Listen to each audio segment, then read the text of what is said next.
Embracing the mindset of a designer empowers you to approach course development with a fresh perspective, uniquely stimulating creativity. This approach also provides a structured sequence that ensures tasks are tackled in a logical order, enhancing your efficiency. By reviewing the considerations of designers during course creation, you'll gain valuable insights. Upon completing this module, you'll be equipped with the patterns of thought commonly adopted by instructional designers, empowering you with the practices that stem from these ways of thinking. Design, as defined by the International Council of Design, is a field of study and a practical application that explores the interaction between individuals and their environment.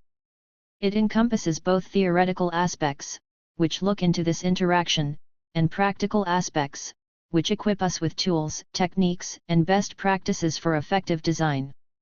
While the International Council of Design primarily focuses on industrial design, this framework serves as an excellent starting point for our exploration of course design.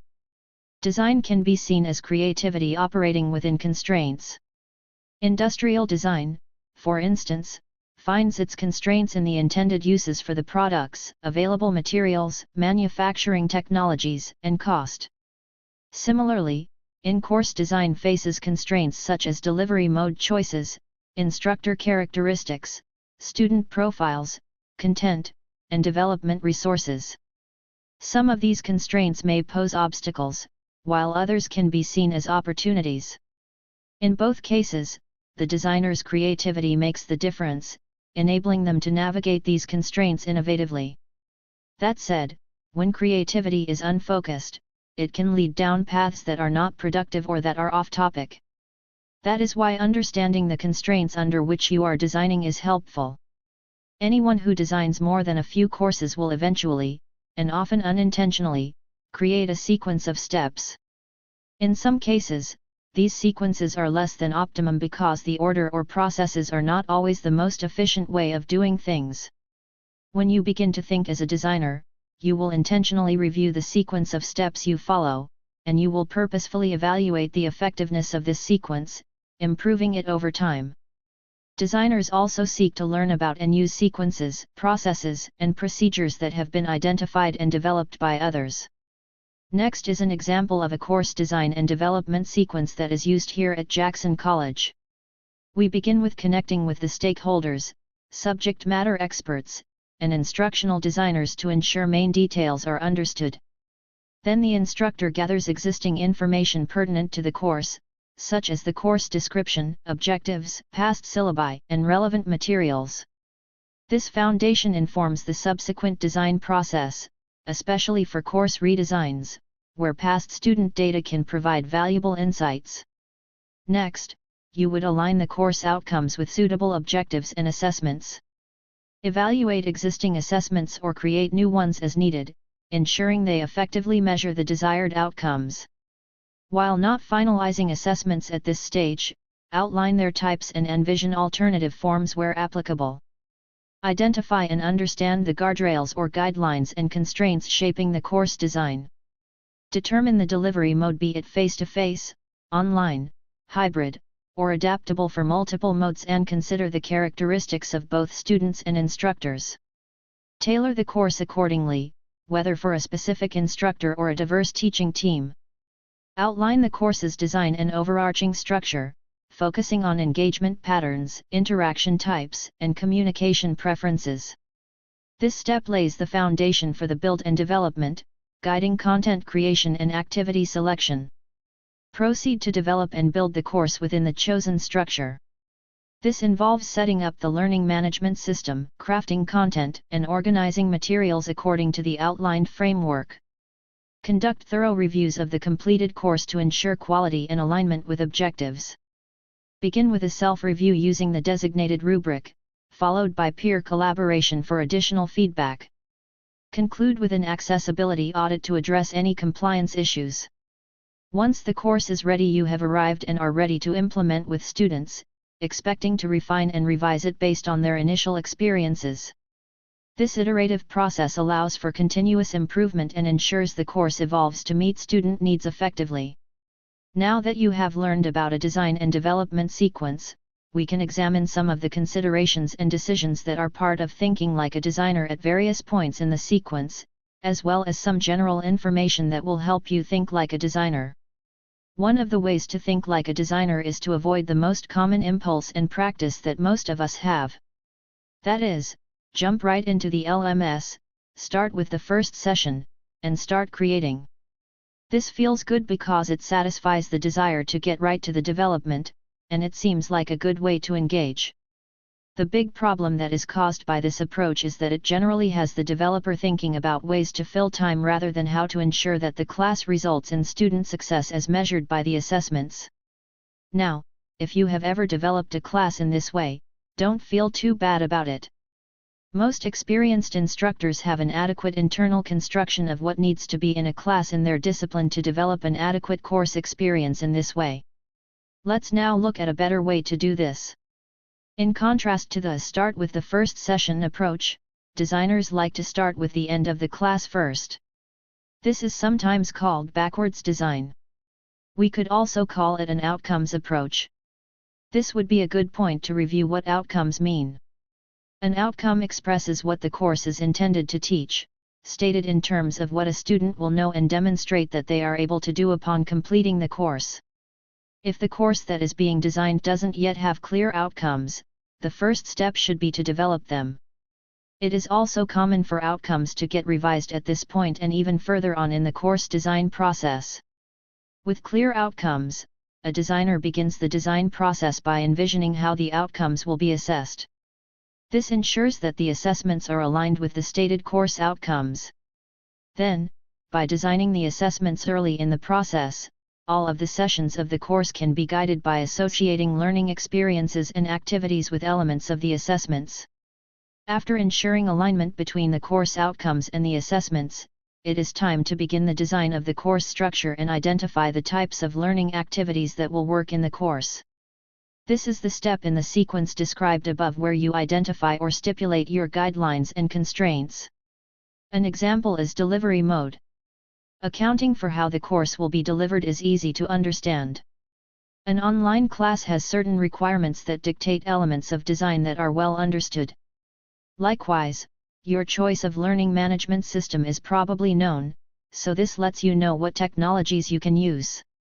An example of a guideline or constraint that is less well understood is that of design from the perspective of a design driver. What is a design driver, you might ask? A design driver is a guideline or constraint that guides or even dictates the design of a course. Here at Jackson College, a common design driver is the fact that a source course must be developed and taught by multiple unknown adjuncts. If the course were being designed for a specific instructor, it could include high levels of personalization, enhance the instructor's strengths, and align with the instructor's preferences. In the case of a source course, the instructor's preferences cannot be known, so a more generalized approach is taken, and the course design includes tips, suggestions, and directions to help the adjunct who will be teaching the class deliver it effectively. Another design driver is an understanding of student learning needs or characteristics. When these are known, they can be used to create a course that is well suited to using them to inform the course design in ways that emphasize strengths and help overcome any known challenges to student success. Content characteristics can also be a design driver. This would include the nature of the content, convergent versus divergent, as well as the common or expected way that the content is taught across the discipline. This is especially true in courses that are expected to transfer to four-year schools, as these institutions may not be willing to transfer credit for a course that is not taught in a way that is consistent with their approaches. For example, a chemistry class without a lab might not be accepted by some institutions. Sometimes, the design drivers conflict. When this happens, the designer must use creativity and best judgment to balance the competing elements to arrive at the best result. Another thing that designers think about is ways to manage the mental effort, cognitive load, that students experience to optimize the mental effort toward learning the content rather than trying to figure out how to access content or perform tasks. One of the ways to do this is to adopt or establish a pattern to organize the course. The purpose of the pattern is to create a consistent structure for the modules in the course that present content elements, resources, activities, assignments, and assessments in an order that is optimized for learning. Many patterns have been created and made available.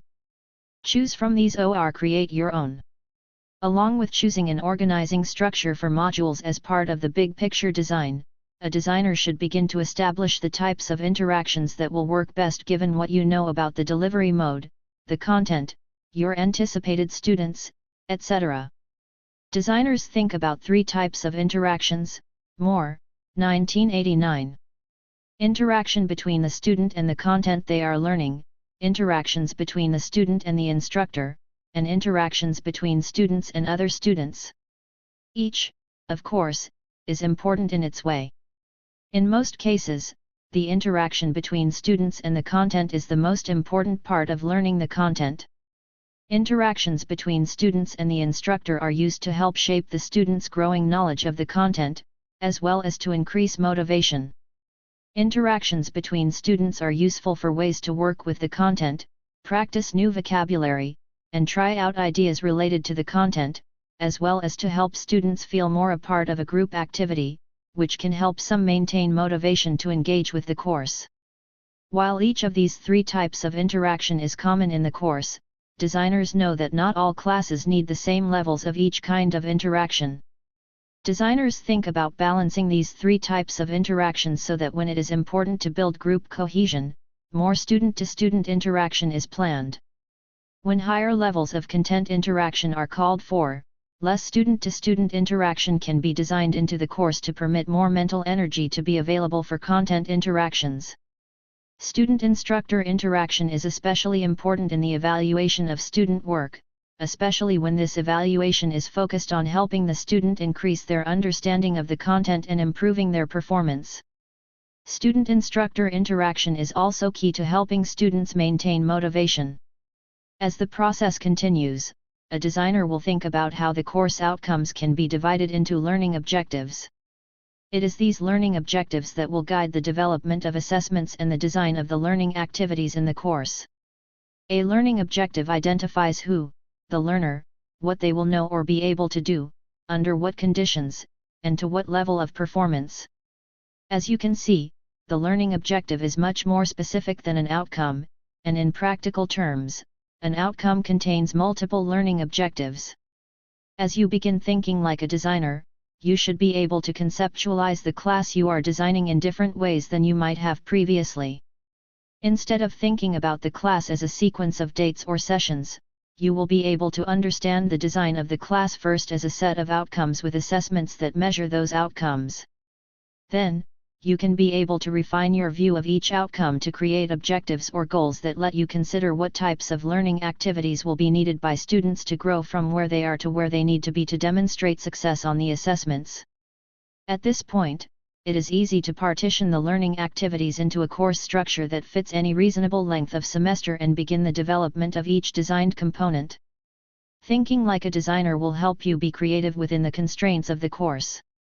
As you practice this type of course design, you may find yourself more able to explore and integrate new learning activities and new kinds of assessments that together will make the class you develop more rewarding to teach and result in even better student success.